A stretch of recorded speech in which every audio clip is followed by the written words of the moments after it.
Hello and welcome to La Rosa Reads. I'm Denise La Rosa, and today I'm going to share my 25 anticipated reads in 2025.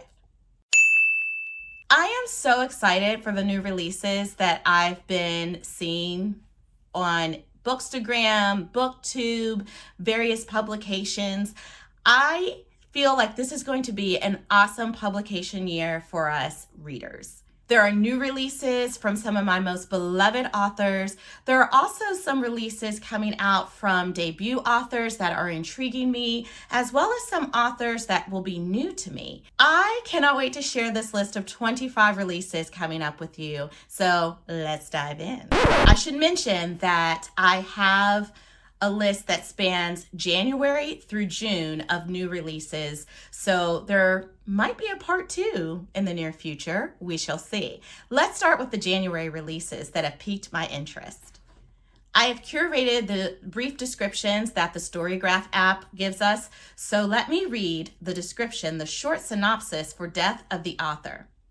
Death of the Author by Nnedi Okorafor is a thought-provoking and emotionally resonant novel that will captivate readers who appreciate stories about identity, family, disability, and the transformative power of storytelling, making it a perfect fit for fans of literary fiction, science fiction, and anyone who has ever felt like an outsider seeking to find their voice. Science fiction, the sci-fi bag that I'm in, is quite interesting. I've been reading several science fiction novels recently, and while this is a genre that doesn't typically capture my attention, I have been thoroughly enjoying the sci-fi novels I've been reading lately. I hope Death of the Author is yet another one.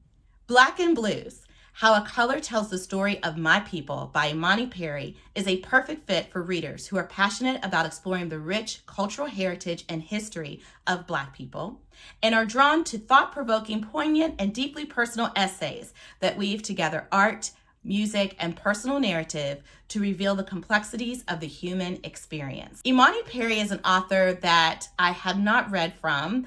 I know that a lot of fans of hers have been in my Instagram feed, and I've seen some of her previous books, perhaps one that I thought, oh, that might be an interesting read, but never felt compelled to pick it up.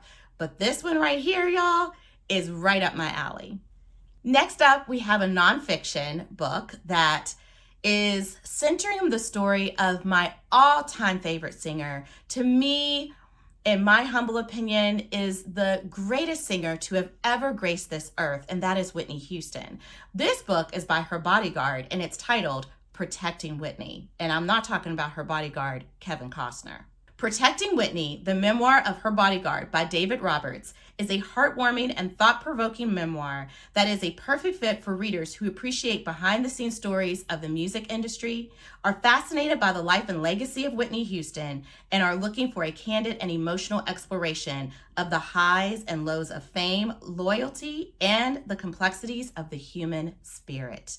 Her story is one that saddens me, yet I am so blessed. I feel so blessed to have been brought up in a time where Whitney Houston was at her best and just bestowed her beautiful voice upon us as a gift to the world.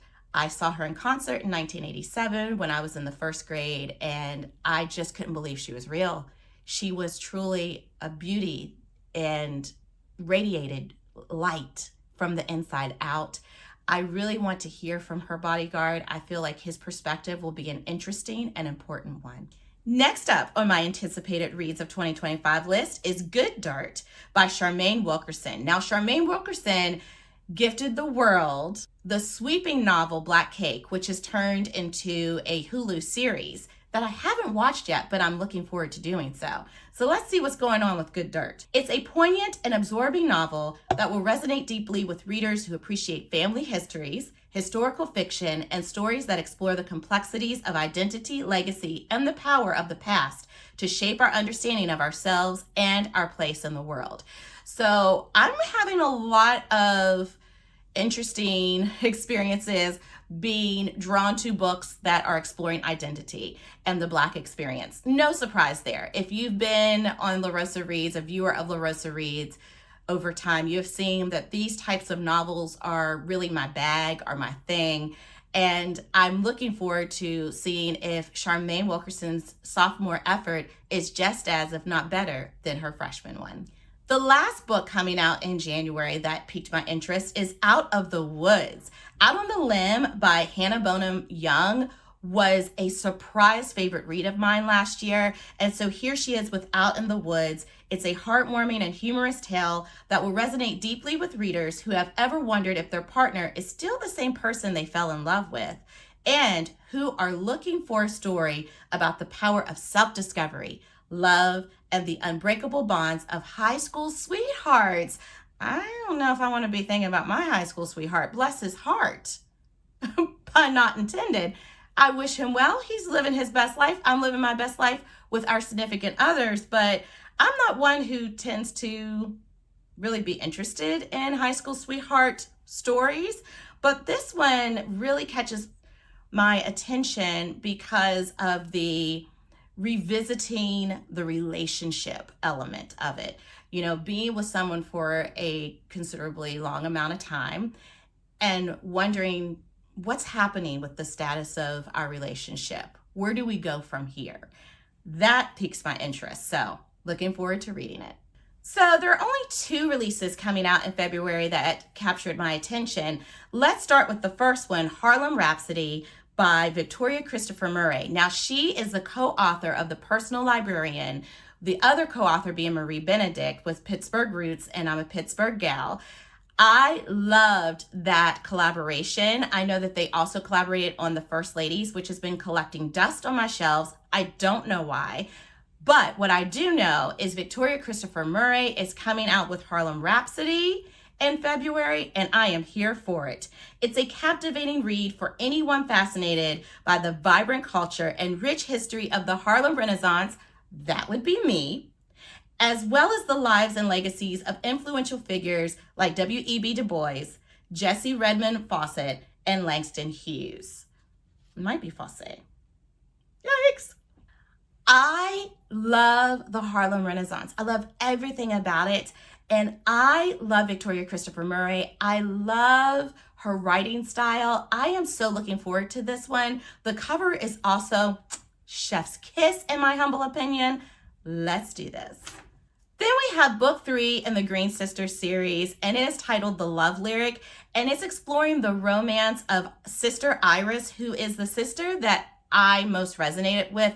I don't want to say resonated, but I just really felt invested in her story more than the other 2 sisters. So book 3 is time for Iris to shine. And so this is the perfect fit for readers who crave a heartwarming and uplifting romance that explores the complexities of love, loss, and finding one's true rhythm in life with a dash of lighthearted humor and emotional depth. That's the thing about author Christina Forrest that I appreciate. She really beautifully balances the lighthearted warmth with the emotional depth piece to romance, so it doesn't get too heavy, but it's also not too fluffy. I can't wait to read this one. Then there's your girl's birthday month, the month of March, which is looking to be full of some good reads. We've got 4 releases coming out in March that I tagged. The first one being a sequel to the series that I fell in love with, this romance novel that I read that was quite the surprise.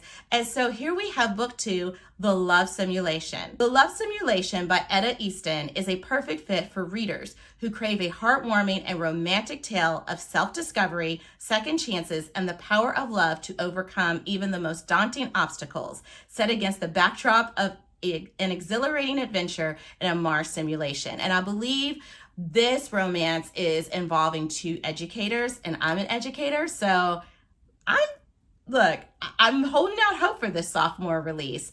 I think it's going to be a good one. Then we're going to shift gears to nonfiction and take a look at and explore and look forward to reading How to Love Better, The Path to Deeper Connection Through Growth, Kindness, and Compassion by Young Pueblo. It's a perfect fit for readers seeking a transformative journey of self-discovery and growth, who are eager to cultivate deeper, more compassionate relationships with themselves and others, and are looking for a guide to help them navigate the complexities of love, relationships, and personal healing. Self-help books used to be my vibe years and years ago, and you do find yourself feeling like you're reading the same advice over and over again if that's a genre that you explore. I have taken a step back, a step away from those books for quite some time. However, I listened to Lighter by Mr. Pueblo on audiobook a couple years ago, maybe even last year, and I really, really appreciate his unique perspective and approaches to these topics that I feel like we hear about and can explore time and time again through countless people who love to give advice on life. He really poses a lot of questions, so I'm looking forward to this one for sure. Another nonfiction book that I'm looking forward to reading is titled Integrated: How American Schools Failed Black Children by Noliwe Rooks. And it's a must-read for anyone passionate about education, social justice, and the ongoing struggle for racial equality, as it offers a powerful and deeply personal exploration of the complexities and consequences of school desegregation, making it a compelling choice for readers interested in memoir, history, and politics. Ooh, weaving those three elements, memoir, history, and politics, will be interesting, especially by someone who is not a huge public figure, like a celebrity. I really enjoy memoirs by like quote unquote everyday people. This topic is oh so important to me for personal and professional reasons. I find the topic to be one that is explored in a lot of books and a lot of conversations around education. I, however, feel like this approach will offer me new insight and help me as an educator to ask myself more questions in how I can best support our schools in being what they should be for all students. The last book in March that I want to get my hands on is Theft. This book is one that I just saw in a newsletter by Penguin Random House in my inbox, and I love the cover and the synopsis intrigued me. So, readers who appreciate nuanced explorations of identity, coming of age, and the complexities of navigating the intersection of tradition and modernity will find themselves deeply invested in the lives of Kareem, Fazia, and Bedar as they grapple with the promise and uncertainty of their futures. Very interesting. And I'm finding that these synopses, these little short ones, love to use the word complexities. But whatever. If it fits, it fits. I don't know, like, this is a book that takes place outside of America. We're on the continent of Africa. I forget exactly which country. And I want to be a more worldly reader, and particularly reading books that explore the African diaspora. I am looking forward to reading this. Also about 3 young men. I have daughters. I work at an all-girls school. I identify as a woman. So I'm surrounded by the female experience. I want to read more books that are centered on the Black male experience. I think this will be a good one for me. And then there is April. We have One of You by Erin Adams. Erin E. Adams, I have her novel Jackal that is collecting dust on my shelves. I saw her speak at the Greater Pittsburgh Festival of Books a couple years ago. I have yet to read an Erin E. Adams book, and she hails from Johnstown, Pennsylvania, close to Pittsburgh. I buy her books. I just need to read them. So she has One of You coming out, and it's a gripping atmospheric read that will captivate fans of dark, suspenseful storytelling, particularly those who enjoy exploring themes of family, secrets, cultural identity, and the complexities of human psyche, the human psyche. Here's another novel about our cultural identifiers, about family secrets. It sounds salacious. It sounds dark. It sounds like a good time. No Ordinary Love. So here's what I love about this author, who I have not read a single book from, but I keep seeing her books floating around. I believe there's only one prior to this one, but Maya Ariel, the title of her books are titles from infamous, super popular pop R&B songs. So I believe she has a novel, a romance novel called When I Think of You, which gives me Janet Jackson vibes, the title of her song from the 1980s and the Control album. And here we have No Ordinary Love Fans of Sade, if you know, you know. So No Ordinary Love by Maya Ariel is a perfect fit for readers who crave a swoony contemporary romance with a strong, independent female lead, okay, a dash of celebrity glamour, and a healthy dose of self-discovery as they'll be swept up in Ella's journey to find love, freedom, and her true self amidst the chaos of her high-profile life. I love me a good celebrity romance, like faux celebrity romance. I am thinking she will be an auto by author for your girl. All right, April is a busy month for your girl when it comes to these anticipated reads. The next one is titled Audition, a novel by Katie Kitamura, and it's a mesmerizing and stimulating read that will captivate fans of psychological drama and literary fiction, particularly those who enjoy exploring the complexities of relationships, identity, and the blurred lines between truth and performance. You had me at Audition, the title, and now we're looking at truth and performance, like both literally and figuratively. Okay, now go ahead, Katie. You got my attention.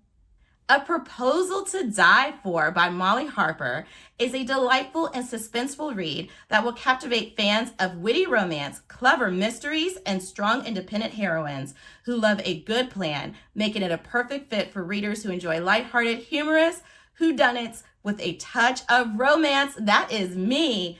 I mean, come through. Okay, Molly. You see, I'm glowing with April. I feel like April is an exciting time for new releases in my little bookish world.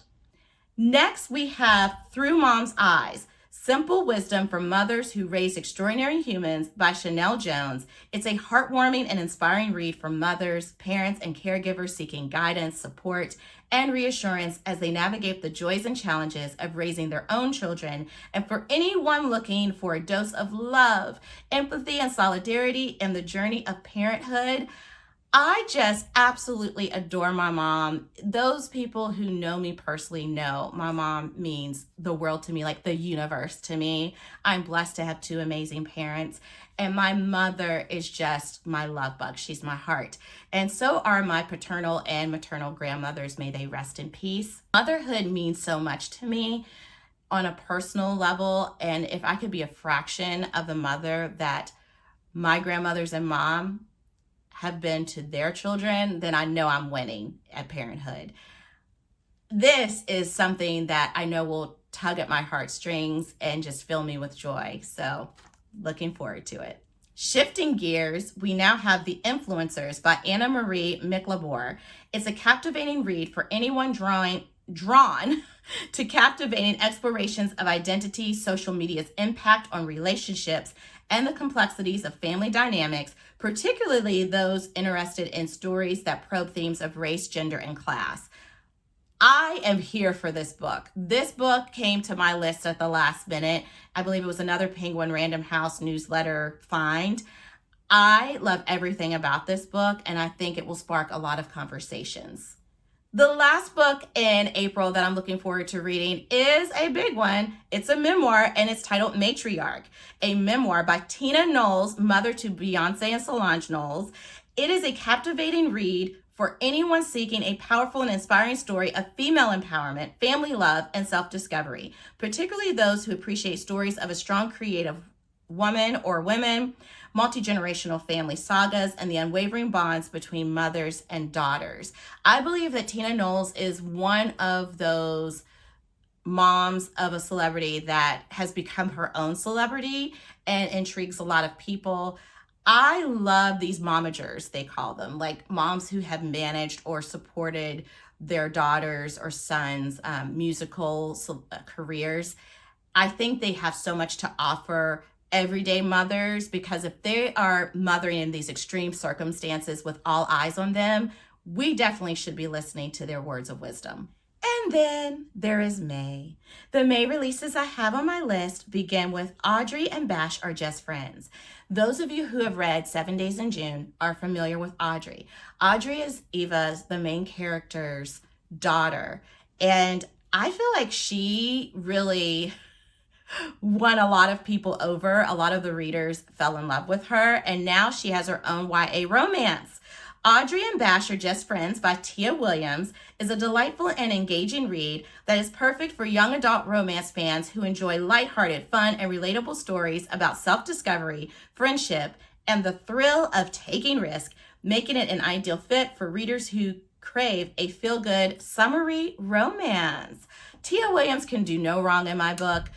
Every book of hers that I've read is a winner, and I know this one will be as well. Run for the Hills, a novel by Kevin Wilson, is a perfect fit for readers who crave stories about family, identity, and the power of the human connection, as it masterfully weaves together themes of belonging, self-discovery, and the complexities of family dynamics in a wildly entertaining and heartwarming journey across America. Nothing to See Here by Kevin Wilson literally revived my reading life.